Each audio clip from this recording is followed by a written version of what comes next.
like a wildfire in my heart.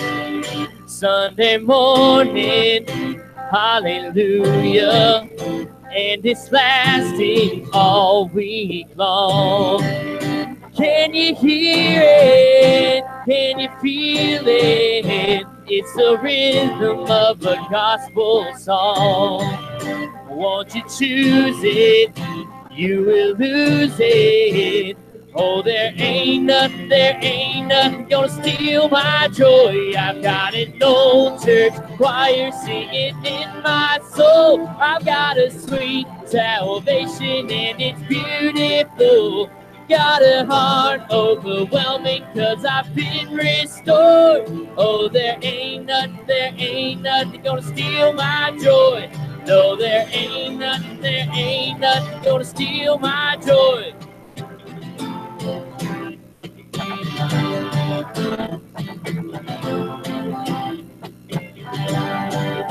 When the valleys that I wander turn to mountains I can't climb, won't you with me? You never leave me. Oh, there ain't nothing gonna steal my joy. I've got an old church choir singing in my soul. I've got a sweet salvation and it's beautiful. Got a heart overwhelming 'cause I've been restored. Oh, there ain't nothing gonna steal my joy. No, there ain't nothing gonna steal my joy.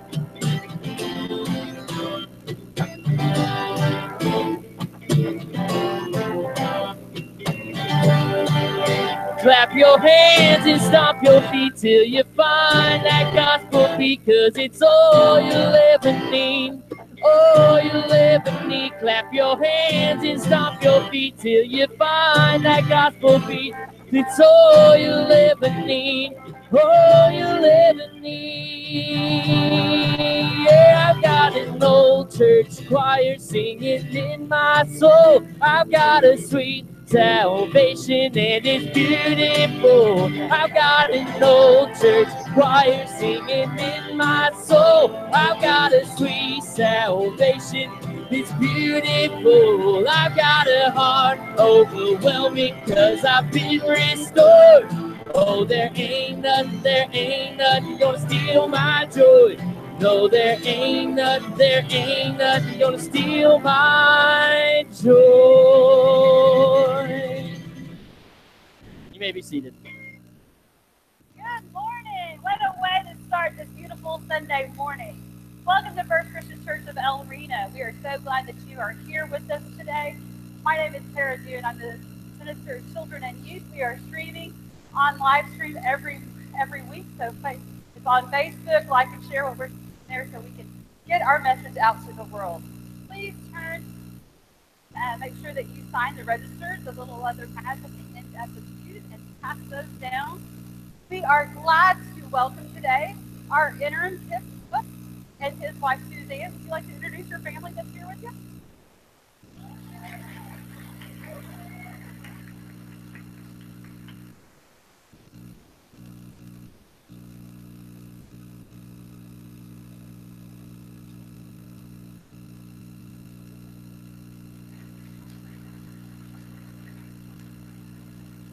For those of you that don't know, Tip served here some 30-ish plus years ago and is back with us and to serve as interim for us during this transition period. So we are so glad that they will be with us.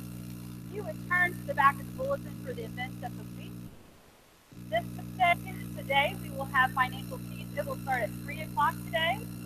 Then we have women's small group at 4 o'clock. The variety show and dinner is at 6 o'clock. You got any more announcements?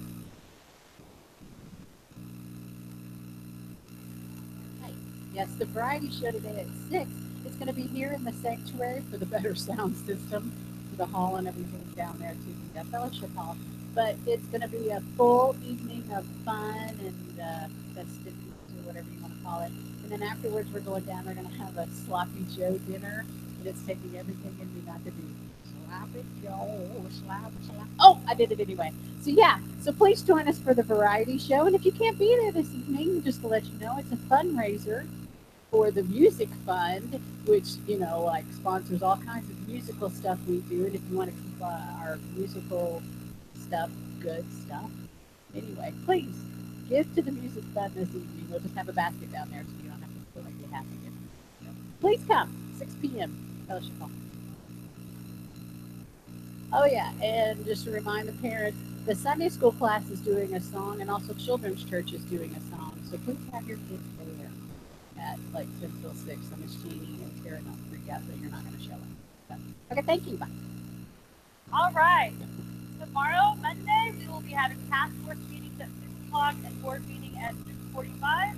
So we need you here so we can do the business of the church. On Tuesday, women's Bible team prayer group at 9:30. On Wednesday, we have Logos, our children's youth ministry program. And this week, we are down lots of our hands in the kitchen. So if you have some time on Wednesday, even early, from 3 to 6, I really could use some help. It's an easy meal, baked potatoes in the fiction, simple.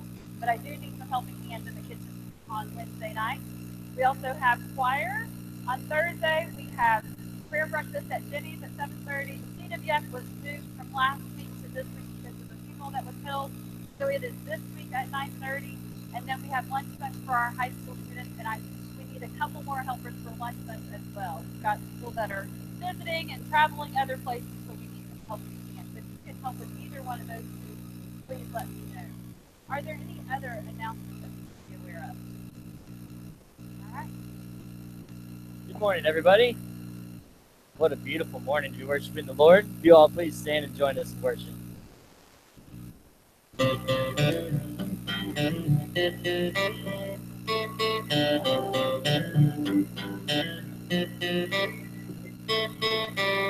The day is brighter here with you. The night is lighter than it's you, which leads me to believe. Which leads me to believe, oh, that you make everything glorious. You make everything glorious. You make everything glorious, and I am yours. What does that make me?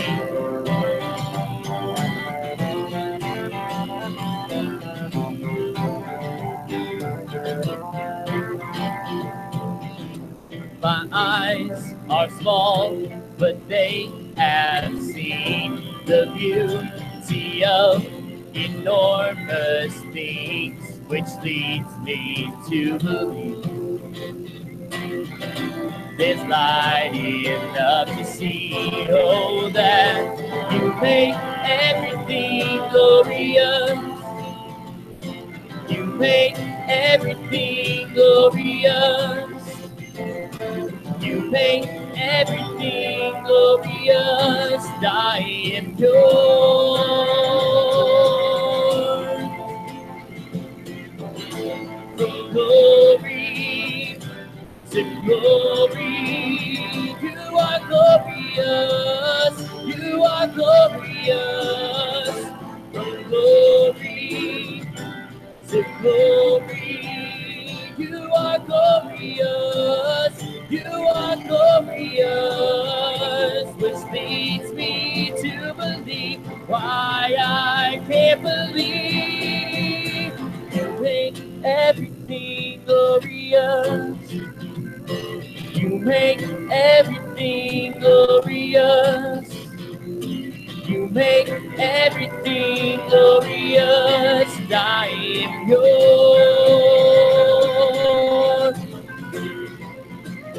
You make everything glorious. You make everything glorious. You make everything glorious, and I am yours.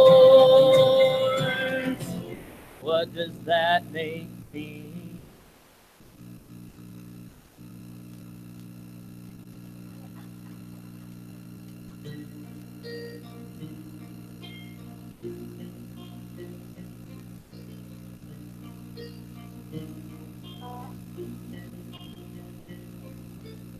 higher than the mountains that I face. And it's stronger than the power of the grave. And it's constant in the trial and the change. This one remains. This one remains. Your love never fails, never gives up, never runs out on me. Your love never fails, never gives up, never runs out on me. Your love never fails, never gives up, never runs out on me. Your love. And on and on and on and on it goes. Yes, it overwhelms and satisfies my soul. And I never ever have to be afraid. This one thing remains. This one thing remains. Your love never fails, never gives up, never runs out on me. Your love never fails, never gives up, never runs out on me. Your love never fails, never gives up, never runs out on me. Your love. In death, in life, I'm confident and covered by the power of your great love. My death is pain. There's nothing that can separate my heart from your great love. Your love never fails, it never gives up, it never runs out on me. Your love never fails, it never gives up, it never runs out on me. Your love never fails, it never gives up, it never runs out on me. Your love. Your love never fails, it never gives up, it never runs out on me. Your love never fails, it never gives up, it never runs out on me. Your love never fails, it never gives up, it never runs out on me. Your love.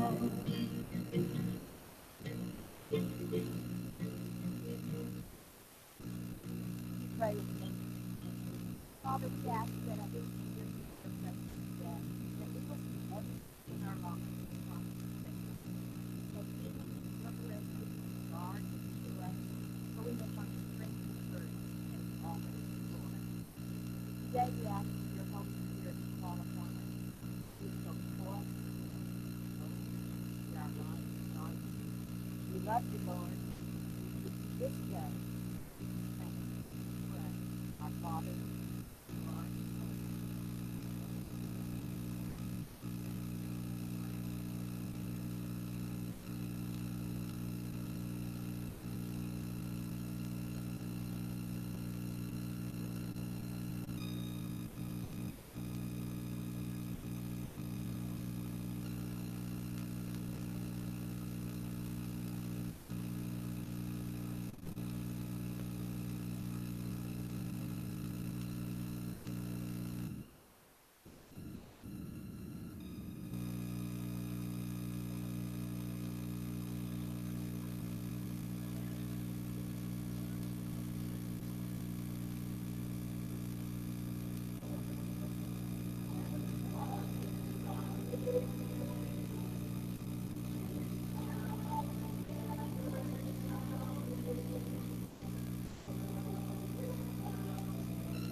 Morning.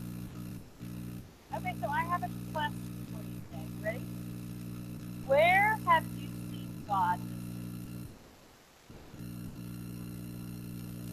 Everywhere. Tell me one specific one. At school. Where at school? Everywhere. What's the one?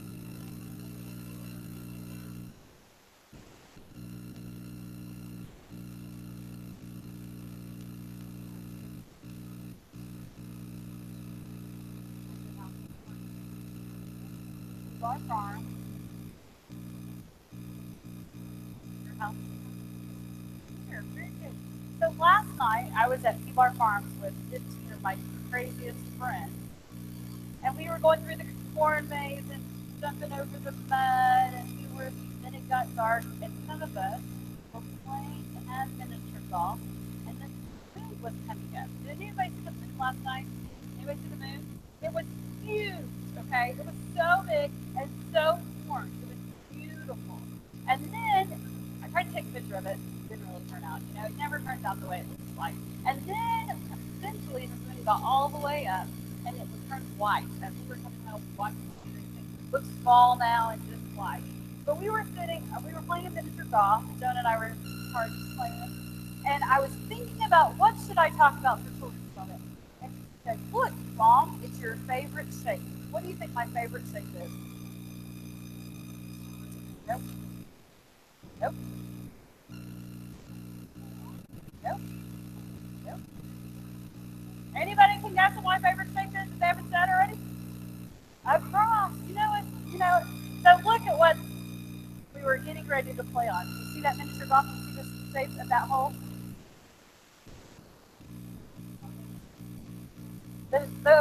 That hole that we just got to play on was in the shape of a cross. Do you see it? Okay, hold on. I should have put it on the screen. I'll put it on Facebook for you all to see. It's dark. It was hard to take a picture because it's dark. Okay, so guess what this reminded me of? Guess what? We can see God everywhere. Whether we're playing miniature golf, whether we're at school or at home, whether we're eating, talking to our friends, God is everywhere. We just have to be open and watching for Him. So this week I want to challenge you guys to look for God. And sometimes it's in really big things, and sometimes it's really little things. And guess what? My prayer has been for several people this week is even when things are really difficult and really hard, God is there with us. So let's all remember that. Let's pray. Dearly Father, we thank you that you are everywhere. Help us to remember that in the good times and in the bad.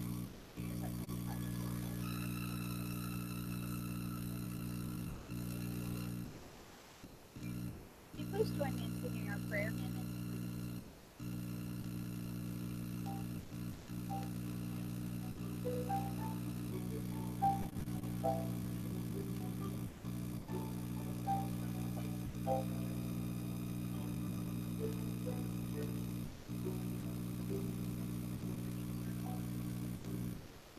This is the air I breathe. This is the air I breathe. Your holy presence living in me.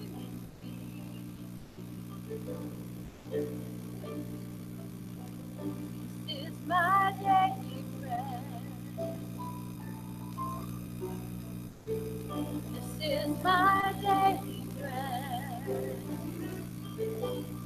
Your very word spoken to me, and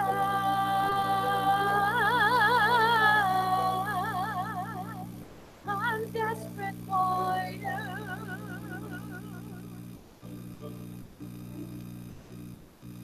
and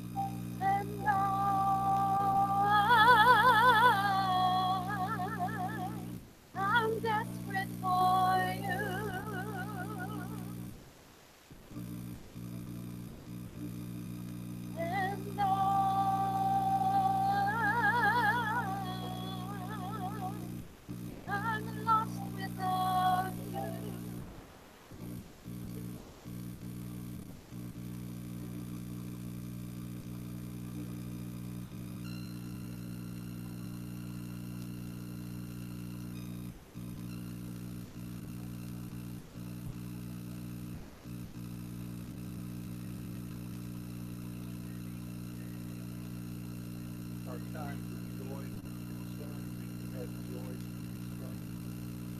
We can.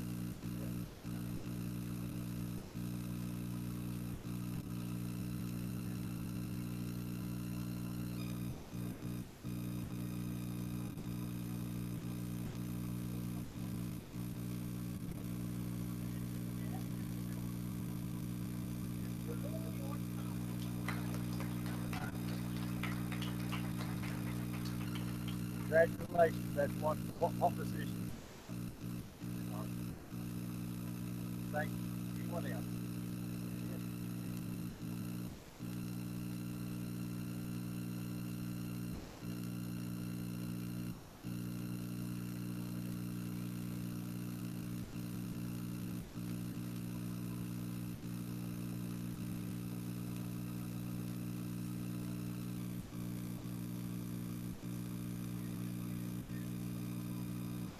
Thank you. You said their name is Sean and Lacey, is that?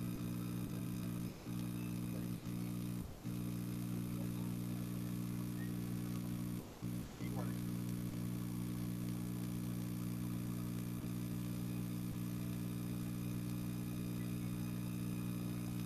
To direct your attention to the names on the back of the bulletin. The sons that have been listed. That's it. If you would please that.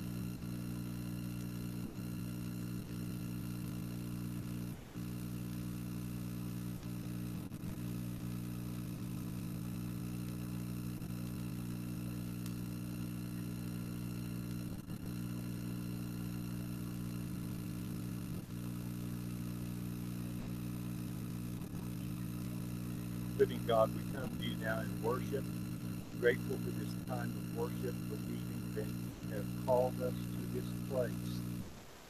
We are your people, your church. We thank you that we have been called to a way of life that is more worthwhile than we think of it on today. We thank you for the gift of this day. We believe that every day we thank you for your presence here with us today. We thank you for each home that is represented here and ask your blessing on each home. Make us aware of those who need your care, especially at this time. Those who have lost loved ones, those who are struggling with different kinds of problems.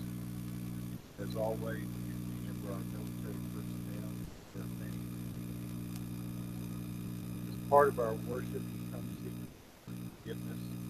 We believe that this prayer is heard and answered because of the gift of your Son, Jesus Christ. We pray these things in His name.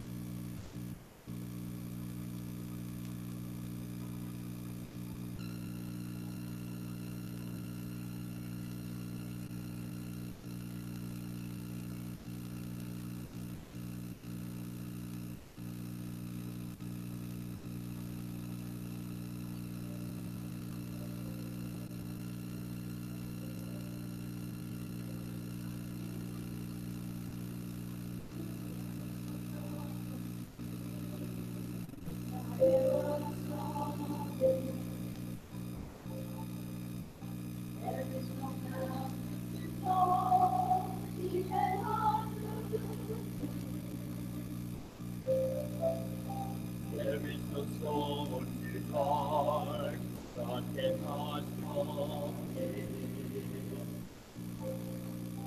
There is no sorrow too deep, He cannot carry the weight of the world upon His shoulders. I know my brother that He will carry if He carries the weight of the world upon His shoulders. I know my sister that He will carry.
on his shoulder.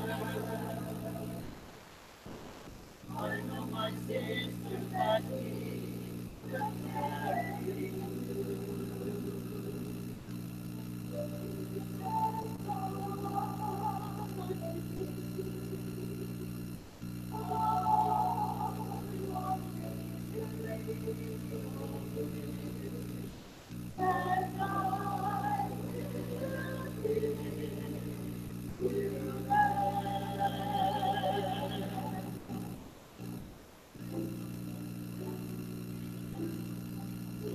He carried the weight of the world upon his shoulder. I know my brother that he will carry. If he carried the weight of the world upon his shoulder, I know my sister that he will carry.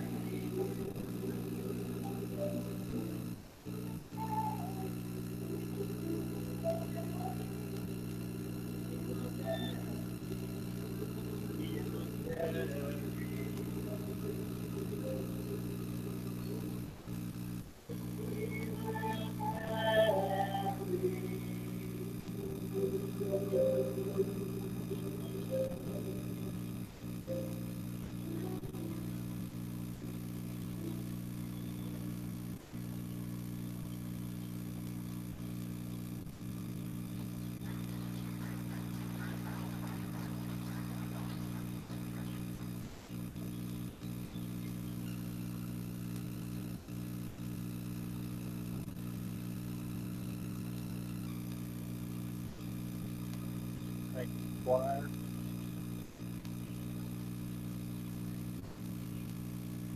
Gospel lesson today is the 9th chapter of Mark, the story of the Transfiguration that I'm sure most of you have heard before.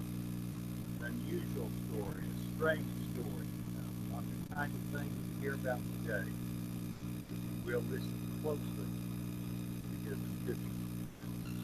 After 6 days, Jesus took with him Peter and James and John and led them up a high mountain apart by themselves. And he was transfigured before them, and his garments became glistening, instant white, as no fuller on earth could bleach them. And there appeared to them Elijah and Moses, and they were talking to Jesus. And Peter said to Jesus, Master, it is well that we are here. Let us make 3 booths, one for you, and one for Moses, and one for Elijah. But he did not know what to say, for they were exceedingly afraid. The cloud overshadowed them, and a voice came out of the cloud, This is my beloved Son, listen to him. Suddenly looking around, they no longer saw anyone with them but Jesus only. May the Lord bless this reading of the Scripture to our hearing and understanding, and the living of our faith. Back to you. Now may the words of my mouth and the meditations of our hearts be acceptable in thy sight, O Lord, our rock and our redeemer. Amen.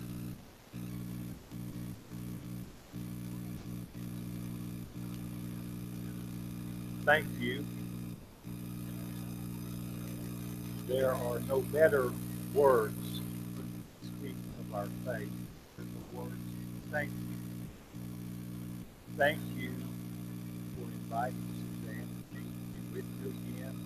Thank you for all of those who were involved in getting the house ready where we are staying.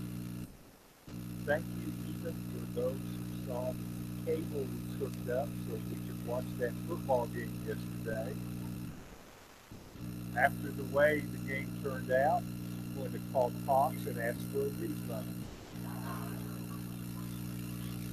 By the way, following the service, I will greet people at the back, but then I will come down here to the front of the sanctuary to have a group session for all of the Center fans.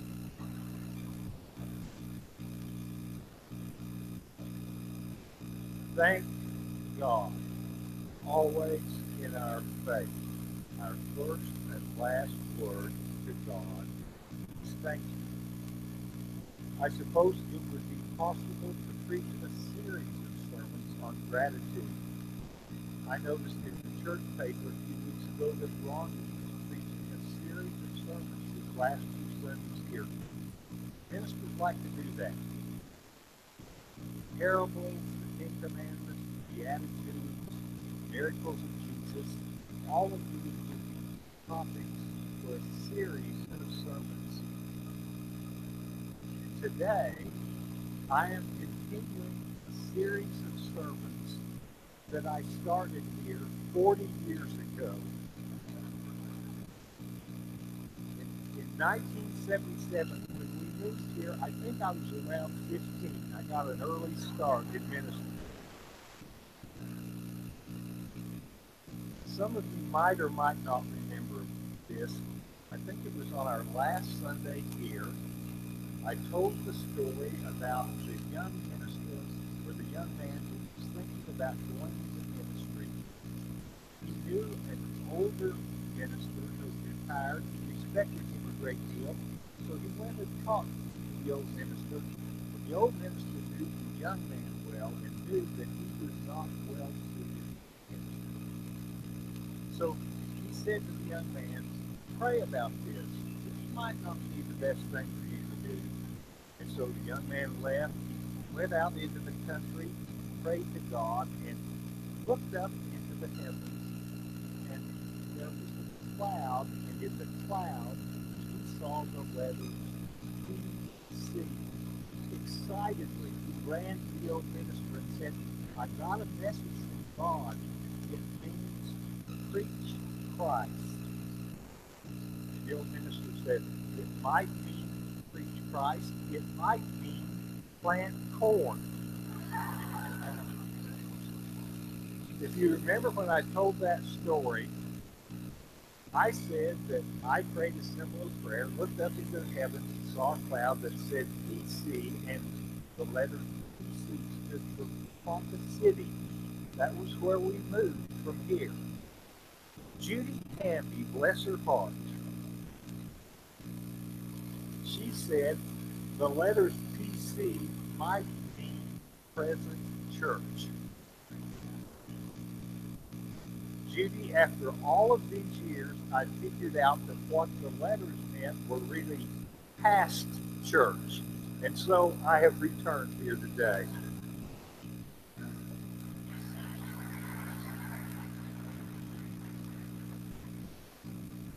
After 40 years, you can imagine that there have been some changes.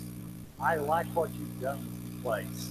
I like the brightness of the sanctuary. But I did notice something that's the same. I came down here yesterday. I always like to have a little quiet time.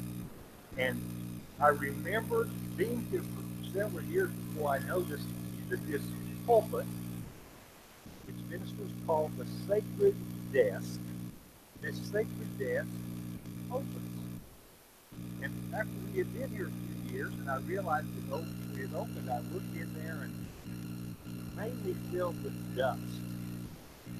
Stuff that had been around, old microphones. I know that now there is a newer microphone.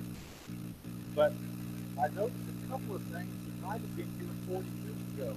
Look at this old pencil. I think it was here 40 years ago.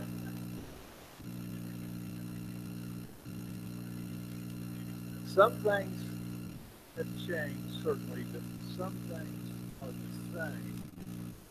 One thing that we can always count on is the church. Thank God for the church.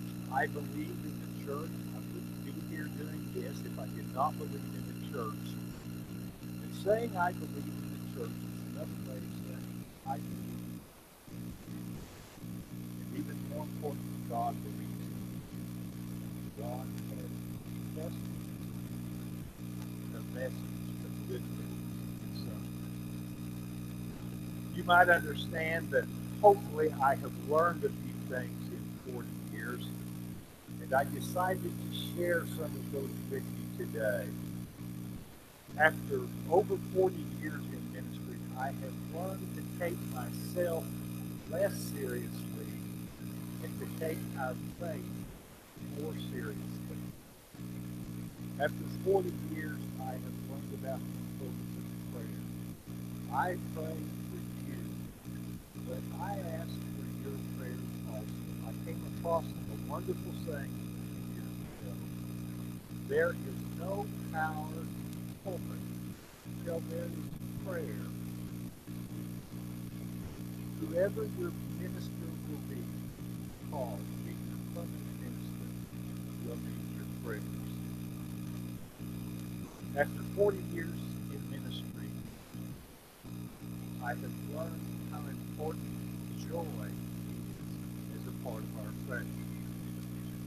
We live in a world where joy is in short supply, and often, sadly, it is the church that can make it seem to others joyful. There was a message from some in the church a few weeks ago after the hurricanes, and then again after the shootings in Las Vegas last Sunday. Some who are part of the church said this is God's punishment. Really, do we believe in God who punishes people through hurricanes and shootings? If we believe anything about God, we believe that God has created us, all of us, in His image. It is the worst kind of blasphemy to say that God would kill someone who is created in God's image. Remember the old song that we learned as children? So politically incorrect now, but in some ways so true. Red, yellow, black, and white. They are precious in His sight. Jesus loves little children, all the little children of the world. The fullest expression of God's love is Jesus Christ. We learn that at the cross when Jesus prayed to God that God would forgive the very ones who crucified Him. Has there ever been a time we are more in need of this love? The challenge for the church is to share the good news of this love. How can we best do this? I believe it has something to do with what I call the art of going downhill. Several years ago, and some of you might have seen this movie, the title of the movie is Hombre. Any of you remember that old Western movie? Something humorous about it. Paul Newman was the star of the movie, and in the movie they had blue-eyed Paul Newman dressed up like an Indian. Now imagine that. Long hair, had a headband, lived on a reservation. In that movie, and for years, I thought about saying something about that movie in a sermon, but I never knew quite how to apply it until now. I hesitated to refer to it today because it had been some time since I had seen it. But lo and behold, last Sunday, a week ago today, on one of the cable channels, they showed that movie Hombre. If you remember the movie, it's about passengers on a stagecoach. Paul Newman is one of the passengers. There's an Indian agent and his wife, and the Indian agent for years has been stealing money from the Indians on the reservation. He and his wife are trying to make their escape to go to South America, and some of the bad guys realize what the Indian agent has been doing. They know that he has this money, and so they stop the stage, get the money, and they take the Indian agent's wife as a hostage. Two of the bad guys go off with the woman, and two more stay to get the money. The But before they can get away, Paul Newman, who is the one who's called Hombre, gets his rifle and kills two of the bad guys. So the people on the stage have the money, and two of the bad guys have the woman. So in the next scene in the movie, the leader of the bad guys comes halfway up this hill, and at the top of the hill are those passengers who were on the stagecoach, and they're holding on to the money. The leader of the bad guys says, "We'll make a trade with you. We'll trade you the woman for the money." The spokesperson for the passenger says, "Well, we'll have to talk that over." And then Paul Newman, Hombre, calls down to the bad guy and says, "Hey, I got a question. How you going to get down that hill?" And then he starts shooting the bad guy as the bad guy comes down the hill. That's the question for us today in the church. How you going to get down that hill? Do you remember what happens immediately following the passage that I read today? Simon Peter, bless his heart, is like many of us in the church. He wants to stay right there where they are. The word that is used is a booth or a dwelling place. In other words, something permanent. Jesus, we need to stay up here on top of the mountain. That's where we can spend the rest of our life. Look at this wonderful view. But do you remember what happens next? Down below the mountain, a father with his epileptic son has come to the other 9 disciples. He has heard the story about Jesus to the disciples. He asked the disciples to heal his son. But we read in the scripture that he never on then Jesus goes down the mountain.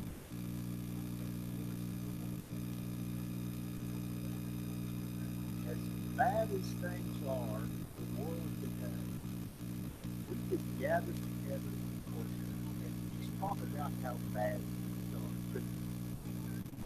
So let's just stay in here until it's safe.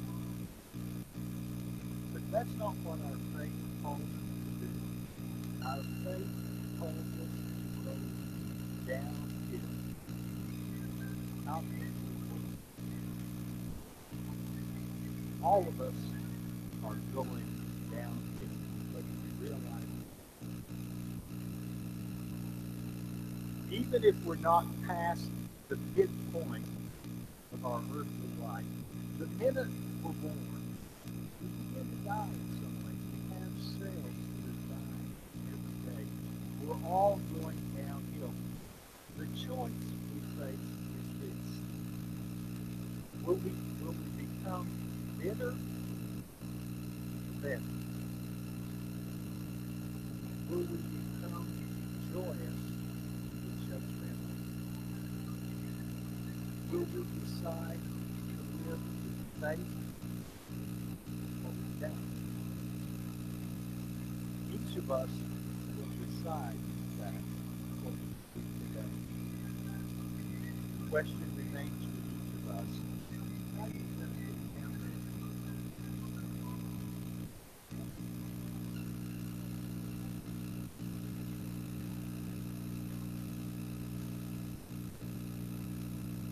Our hymn of invitation today is hymn number 591.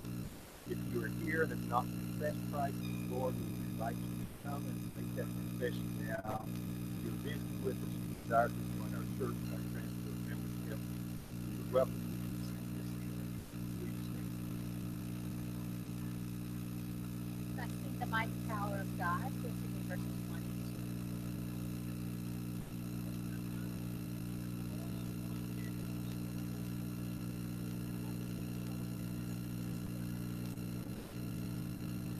I see the mighty power of God, the name of God and rise.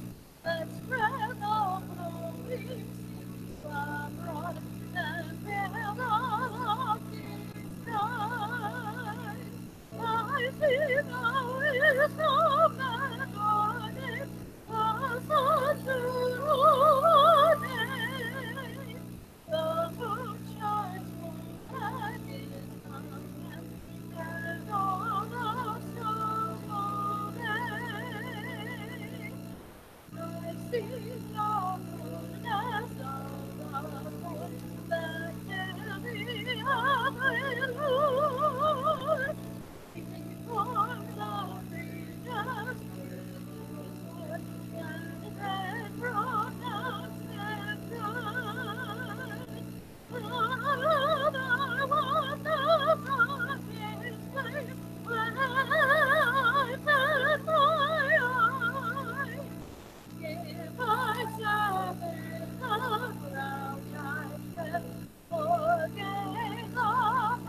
said that it's not what goes into our mouths or doesn't that changes us for the good or ill.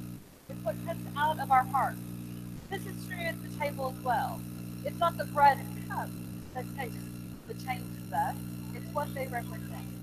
As we consider the elements before us, we remember Jesus and how much God was willing to do in order that we could have a right relationship with God and with each other and with God's world. It isn't the bread and cup that transforms us, but the love of God that comes to us and then moves out of us. Join with me in our statement of faith. I believe that Jesus is the Christ.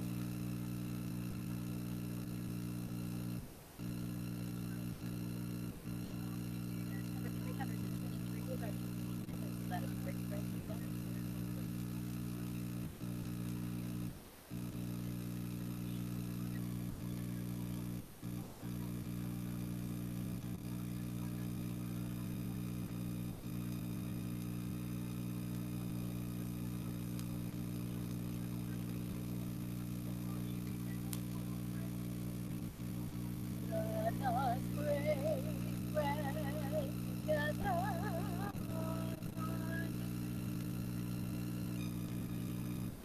Let us break bread together on our knees. When I fall on my knees, lift my face to the rising sun. Lord, have mercy.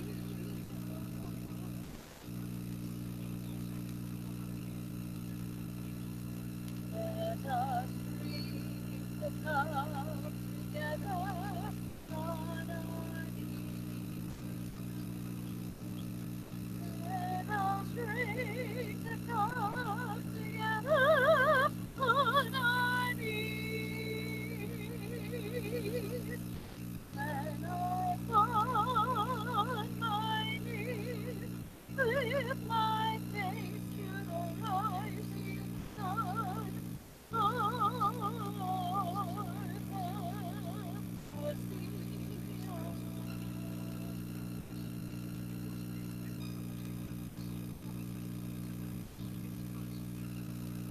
while Jesus was with his disciples in the upper room, he took the loaf of bread, and after blessing it, he broke it. He said, "Take, this is my body, given for you."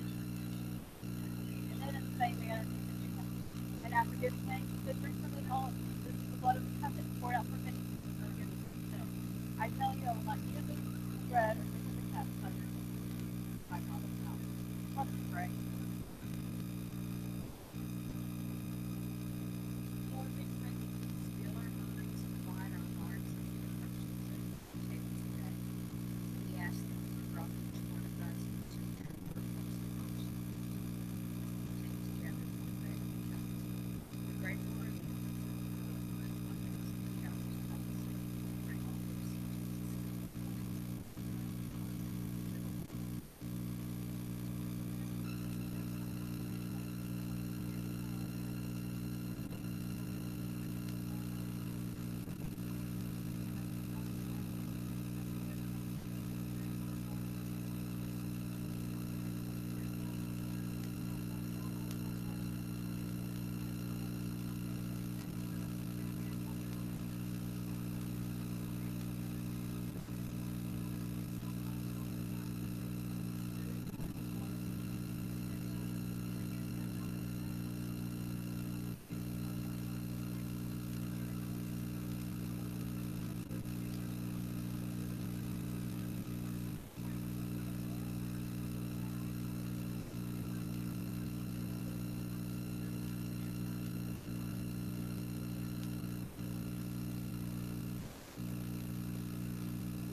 out what it would take for us and our neighbors to become satisfied with what we have.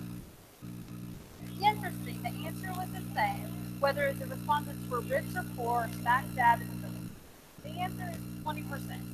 Across the board, people felt or thought that if they had 20% more, they would be happier, they would live life better, their nerves would be calm. It doesn't matter whether they made $10,000 a year, or $100,000 a year, or $10 million a year. Each one felt they needed a little bit more. Let me point out an observation. Those who feel or think this way will never, ever be satisfied. For they will always be reaching and searching and seeking. And when all they need is already provided, right here, within and without. How much is enough? Deep down inside, we know that God's provisions are more than enough for our needs. So we are called to God's ask that we give generously and joyfully. Giving is a response to grace. Giving is a matter of discipleship. Giving is a matter of growth. Personal growth is at the heart of what we do in the church. Yet so often, personal growth is not what we expect or gain. Too often, the norm is the same thing. If we do not expect to change, we won't. Let us receive the morning offering.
Let us pray.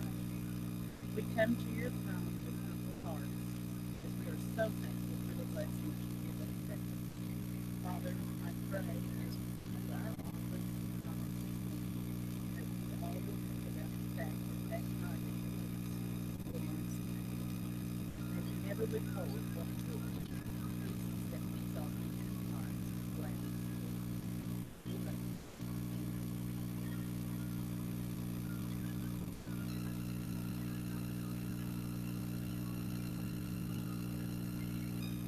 Don't forget about the variety show today at 6 o'clock. We'll be in here and then we'll be at the different if you'd like to greet him. Oh, thank you to receive the benediction. May God the Father prepare your drink. The Son guide your footsteps. The Spirit of life strengthen your body, and the 3 and 1 watch over you on every road you may follow. Let's continue to